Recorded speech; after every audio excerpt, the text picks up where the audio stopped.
Tere siis austatud kuulajad ja kasutan võimalust jagada infot, mis me siin Maa-ametis teeme ja mis andmeid teistele pakume, kuna Tartu Ülikool kutsus seda tegema. Et lähtuvalt siis sellest päevakava temaatikast, siis saan välja tuua, et hoiame maardlate ja kaevandamise andmeid ja koostame nende alusel iga-aastaselt koondbilanssi ja anname Keskkonnaametile lubade taotluste suhtes arvamusi ja teeme siis nende uuringuaruannete osas kandeotsuseid, kus õigus on antud Maa-ametile, mis on siis ehitusmaavarade turvas. Ja samuti hoiame ehitusgeoloogia andmeid ja pakume neid avalikkusele ja visualiseerime geoloogilise kaardi andmeid ja muid andmeid, mis on siis meile kättesaadavaks saanud ja mis sobiksid koos teiste geoloogia andmetega näitamiseks. Ja peale minu ettekannet jätkab siis Ivo laivis mõnede variantidega, kuidas meie andmeid oleks sobilik kasutada. Geoloogia andmed on siis üks osa riigi tegevusest maapõuealase info osas ja oleme oma tegevuses seotud mitmete teiste andmebaaside ja asutustega, mida siis see slaid siin püüab natukene ilmestada. Ja eesmärk on ikkagi see, et majandustegevus, erasektor ja kõik teised, kellel on maapõuealaseid andmeid tarvis, saaksid siis võimalikult kiirelt, mugavalt ja lihtsalt neid alati kasutada. Jõudes nüüd uuringu ja kaevandamisloa taotluse arvamuse andmine Keskkonnaametile, siis selleks me kasutame siis suhtlemiseks Kotkase andmebaasi, kuhu siis taotlejad oma taotlused üles laevad ja kui me saame sealt teate, et nüüd on taotlus esitatud ja Keskkonnaamet soovib Maa-ameti arvamust selles osas, siis me need andmed ka läbi vaatame ja arvamuse anname. Ja tutvume siis nii graafiliste andmetega kui ka tekstiliste andmetega. Vaatame, et need oleksid siis sobivad kõikide muude andmetega, mis selle taotletava ala kohta on. Tegevuse aluseks on õigusaktid, ehk see on siis õigusruumi regulatsioon, mis meil praegu Eestis kõige rohkem seda valdkonda reguleerib, et kes selles valdkonnas töötab, tegelikult peaks omandama teadmised kõikidest nendest õigusaktidest, sest näiteks selleks, et kaevandamisloa taotlust koostada, peab tegelikult ka väga hästi tundma kaevandatud maa korrastamise nõudeid, mis on küll teises määruses, aga kogu see teema on seotud omavahel, nii et põhimõtteliselt, et need on need tööriistad, milles taotlejad tegutsevad ja millest ka meie lähtume siis taotlusele arvamuse andmises. Selleks, et taotluse andmeid analüüsida, kanname me need maardlate nimistu andmebaasi ja võrdleme siis nii teiste maardlate nimistu andmetega kui ka kogu muu maainfoga, milleks on siis katastripiirid, kitsenduste andmed, teiste taotluste andmed, arvel olevate maavarade andmed, kogu info, mis meil kättesaadav on, kuni põhikaardi ja reljeefini on pidevas kasutuses. Ja nende suhtes siis taotlust üle vaatame ja tagasisidet anname. Umbes sellised on siis meie spetsialisti igapäevased kaardivaated, kui taotlused on tulnud ja neid analüüsime. Meil on ka mõned tööriistad, et me saaksime kiiremini kogu seda asja teha, et jääks ka märkamata midagi. Need Need on siis spetsiaaltarkvaras välja arendatud. Ja taotluste kõrval samamoodi vaatame me läbi uuringu aruandeid. Samamoodi nii teksti osa sisu kui ka teksti sobivust esitatud lisadega, näiteks laboriproovide andmetega, uuringupunktide andmetega ja saadud kooskõlastuste sisuga ja maainfoga. Ja kui kõik on hästi aruandes, on olukord õnnestunult eksponeeritud, siis teeme peadirektori korralduse ja kanname need varud registrisse ja avaneb võimalus kaevandamisloo taotlust esitada. Viimase aasta uudis on siis see, et kogume uuringupunktide andmeid sellel eesmärgil, et tulevikus oleks siis võimalik koostada ka kolmemõõtmelisi mudeleid, visualiseerida, et need uuringupunktide andmed on meil ka viidud uuringupunktide üldandmestikku, mida me visualiseerime geoloogilise kaardi koosseisus. Nii et kõiki andmeid, mis meile kättesaadavaks saavad, saab siis Maa-ameti teenuste kaudu ka kasutusele võtta, sest need on ka omavahel levitatud ja sünkroniseeritud. Uuringupunktide andmete esitamine käib siis umbes taoliste vaadete kaudu ja kõik uuringu tegijad on selle aasta jooksul selle liidese kenasti kasutusele võtnud, nii et andmed kogunevad. Jõudes nüüd XGIS-2 juurde, et siis XGIS-2 kaardiserver on siis osa geoportaalist ja Maa-amet jagab kaardiandmeid kaardiserveri kaudu, aga andmeid andmete kohta ja teenuste kohta anname juurde geoportaalis. Selles mõttes geoportaal on veidi laiem mõiste ja kaardiserver on siis otseselt need kaardivaated, erinevad rakendused, mida siis XGIS-2 platvormil Maa-amet saab kättesaadavaks teha. XGIS-2 on väga kasutatav, siin see on küll paariaastane statistika, aga põhimõtteliselt slaid peaks ilmestama seda, et tööpäevadel on kasutus veel suurem kui nädalavahetustel, ehk siis väga paljud inimesed oma töö tegemiseks tegelikult kaardiserverit kasutavad ja samas ka nädalavahetustel, kui me eeldame, et rohkem kasutatakse eraisiku tegevusteks, neid andmeid on ka ikkagi kasutus stabiilne ja olemas, ehk siis kasutatakse nii tööalaselt kui ka eraelulistel eesmärkidel nende maainfo saamiseks.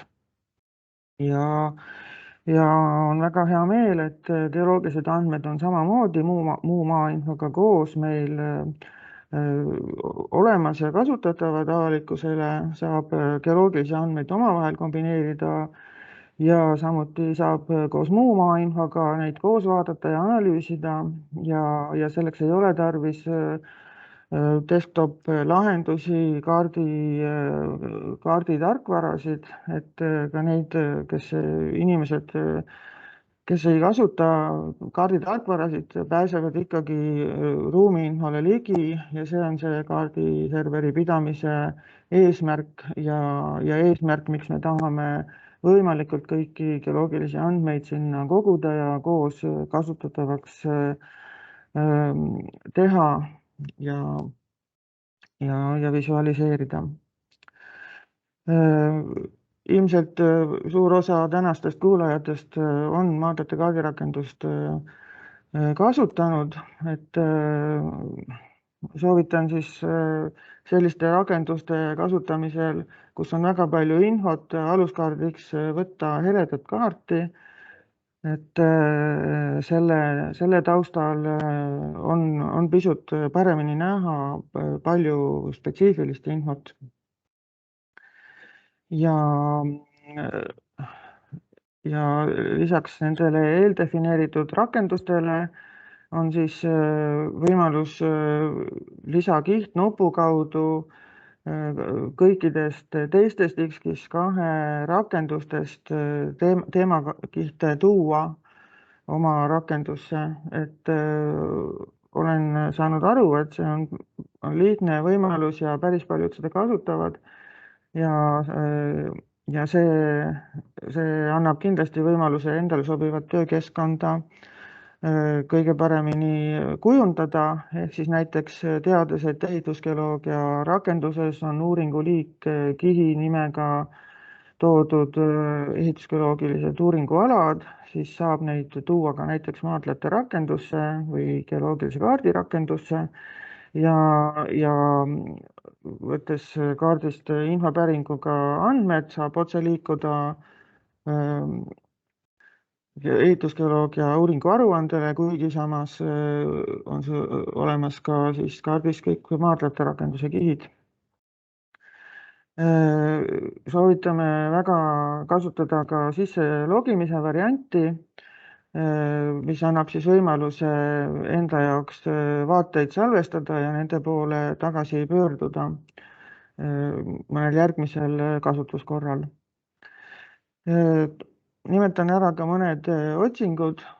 Väga palju otsitakse katastriüksuse järgi andmeid ja kui kaardiakna ülaservast kasutades märgistatakse ära meil katastriüksuse kese, siis kui laiendatult kihi andmete hulgast võtta registreeritud katastriüksuse kiht, siis märgistatakse see kaardipildis ära sinise joonega nagu servaga, mitte enam kese.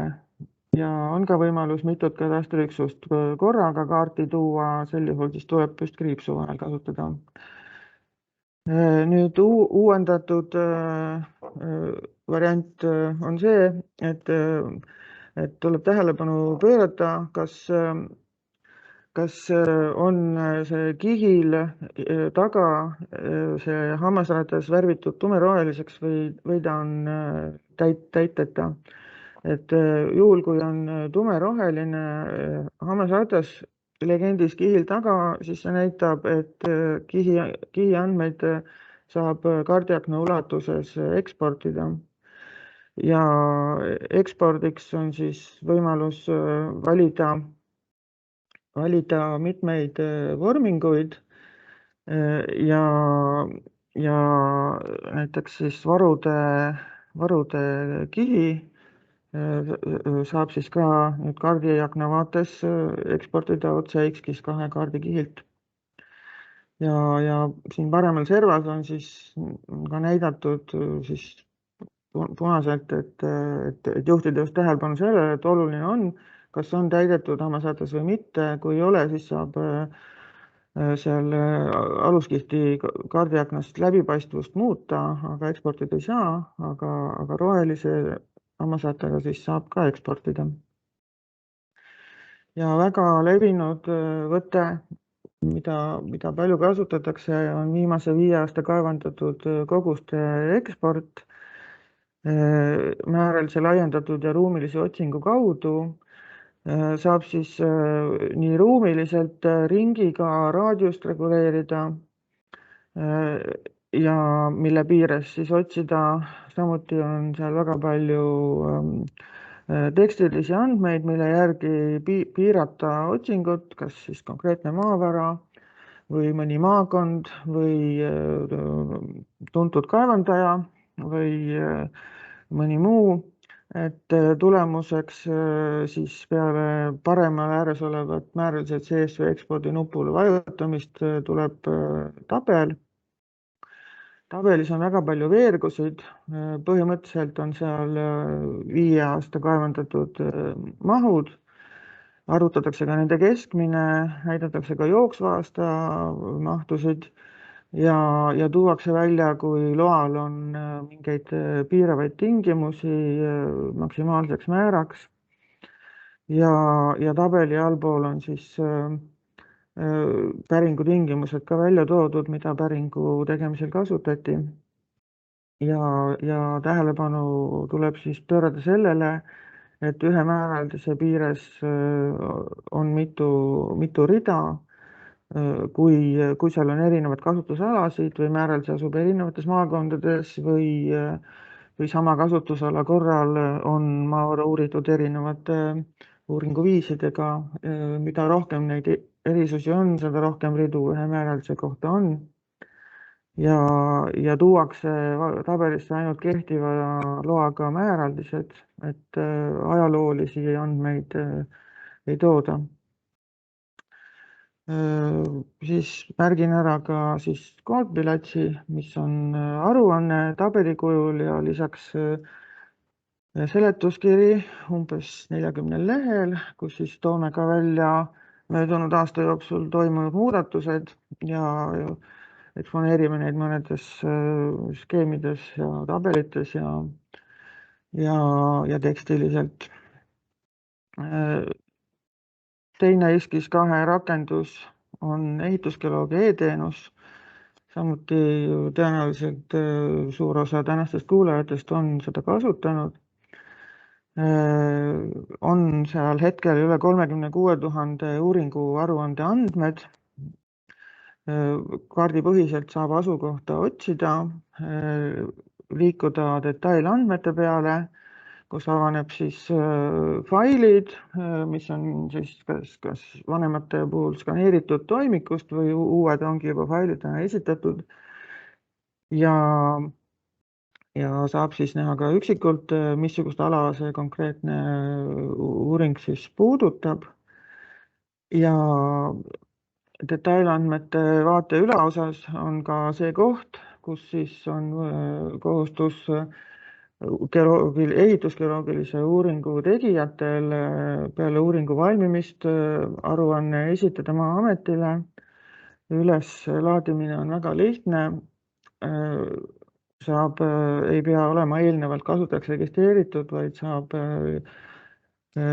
ise peale aruande valmimist iga uuringu tegija selle üles laadida ja failid lisada ja jätta oma kontaktandmed, et kui meil peaks olema küsimusi aruande kohta, siis saame üle küsida, aga reeglina on kõik väga arusaadavalt märgitud ja me midagi juurde ei küsi. Et selline lihtne üleslaadimise koht ehitusgeoloogia uuringu aruande tegijatele ja aruande esitamine on kohustuslik juba mõned aastad. Ja failid on siis umbes taolised ja loodame siis tulevikuarenduses jõuda sinnani, et me hakkame ka ehitusgeoloogia andmeid uuringupunktide tasemel koguma, kuid see eeldab õigusaktide muutmist ja selles osas on Majandus- ja Kommunikatsiooniministeeriumiga koostöö käimas. Ja kuigi ehitusgeoloogiline teave on koostatud ehitusgeoloogilistel eesmärkidel, tegelikult kasutatakse seda väga laialt. Maaomanikest keskkonnamõju hindajateni ikkagi pöörduvad kõikide geoloogiliste andmete juurde, mis vähegi olemas on ja kättesaadavad. Sama loomulikult käib ka geoloogilise kaardi andmete kohta, mida 2017. aastani koostas Eesti Geoloogiakeskus ja hiljem on see ülesanne liikunud Eesti Geoloogiateenistusele. Kuni 17. aastani iga aasta perioodiga kõik, mis aasta jooksul teemakaardid valmisid, ka juhul, kui ei olnud veel kogu kaardikomplekt koos, me ikkagi esimesel võimalusel kohe kõik andmed, mis on valminud, tegime kättesaadavaks oma teenuste kaudu ja ka sel aastal on väga hea meel, et said kättesaadavaks Eesti Geoloogiateenistuse Hiiumaa kaardi andmed. Nii et peale veidi töö tegemist, siis suutsime need ka visualiseerida avalikkusele ja kuna geoloogilise kaardi andmed koos kõikide teiste geoloogia andmetega on kasutuses väga laias kasutusringkonnas, alates maavara puurkaevu konstrueerijad, veemajandusalaste otsuste tegijad, planeerijad, maa hindajad, nii avalikus kui erasektoris kui ka KOV-ides, üliõpilased ja kõik teised, et kasutus on suur ja eriti oluline on kõike maainfot ja geoloogia infot koos kasutada, seetõttu loodame, et saame ka edaspidi visualiseerida geoloogilist kaarti avalikkusele ja näidata kõiki andmeid, mis on koostatud geoloogilise kaardi koostamise eesmärkide kohaselt ja aitavad neile kaasa. Geoloogiline kaart on siis mõõtkavades 50 000 ja 400 000. Tänasel päeval, kus iga kasutaja saab vektorandmeid sisse suumida nii palju kui tahab, need mõõtkavad tegelikult tähendavad kaardi täpsust ja kaardi usaldusväärsust, mitte nii nagu ta kunagi, et kui suur see kaart on, et selles mõttes mõõtkava tähendus on tänapäeval teine, viidates siis andmetihedusele ja kaardi usaldusväärsusele, et nii ta on. Loomulikult 400 000 andmed on väga üldised, aga olukorras, kus 50 000 ei ole üldse, on ka 400 000 siiski suureks abiks ja need Geoloogiakeskuse kaardid, 400 000 mõõtkavas koostatud, on siis ka samamoodi üle-eestiliselt kättesaadavad. Kaardi komplekt on siis selline, koostatakse päris paljusid teemakihte ja andmepunkte ja koostatakse ka seletuskiri ja niisugusena on ta komplekt, kuid need teemakaardid on ka üksikult väga hästi kasutatavad, eriti hästi on kasutatavad loomulikult ka andmepunktid, seega on otstarbekas kohe teemakaardi valmimisel see avalikkusele kättesaadavaks teha ja visualiseerida ja loodame, et see tegevussuund saab jätkuda. See on siis jälle slaid komplekti kohta ja andmepunktide kohta rääkides, siis X2 on selline võimalus, et kui puuraugu või kaevu leppemärgil kaardiaknas vajutada, siis saab liikuda vastava detailinfo juurde, kas siis puuraukude või VEKA andmebaasi täpsemad kirjed ja puurauke kaardistamise juures näitame siis umbes sellisel kujul. Kõikide punktide kohta ei ole nii palju infot, aga nii palju kui infot on, siis kõik fotod ja kastipildid on siis sealt geoloogilise kaardi andmete juurest sellisel kujul kättesaadavad. Nüüd mõned slaidid lõpuks veel märgin ära, millest tegelikult räägib Ivo, aga kuna tema teeb laivis, mitte ettekandega, siis lihtsalt märgin ära, et lisaks X2-le meil suurem osa andmeid on ka VMS ja VFS teenustega kättesaadavad, mis on siis kaarditarkvara kasutajatele võimalus pöörduda nende andmete juurde. Ja VMS pilt kujutab siis pilti, aga VFS annab edasi ka atribuute ja saab üksikuid kihte sealt valida, mitte nagu täispilti nagu foto. Et seal on rikkalikud andmed ja päris aktiivselt neid kasutatakse ja toon siin ka need korraks siis välja.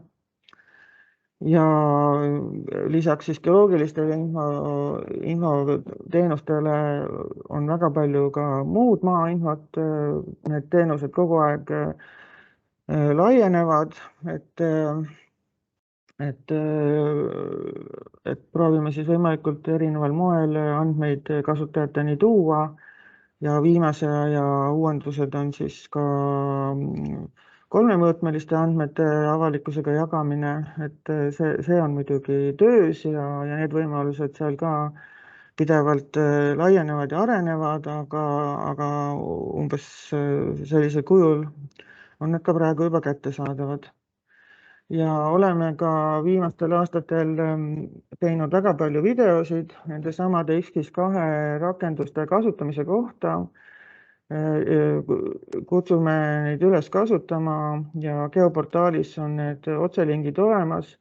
Loomulikult on ka kõikide teenuste kohta kasutusjuhised PDF-trükisena, et siia ma panin need lingid ka, et tänapäeval liigume üha enam videopõhisele õppele, kuid trükised detailsema infoga on ka kättesaadavad ja kutsun üles neid kasutama. Nii et soovin kõikidele edukat teenuste kasutamist. Aitäh!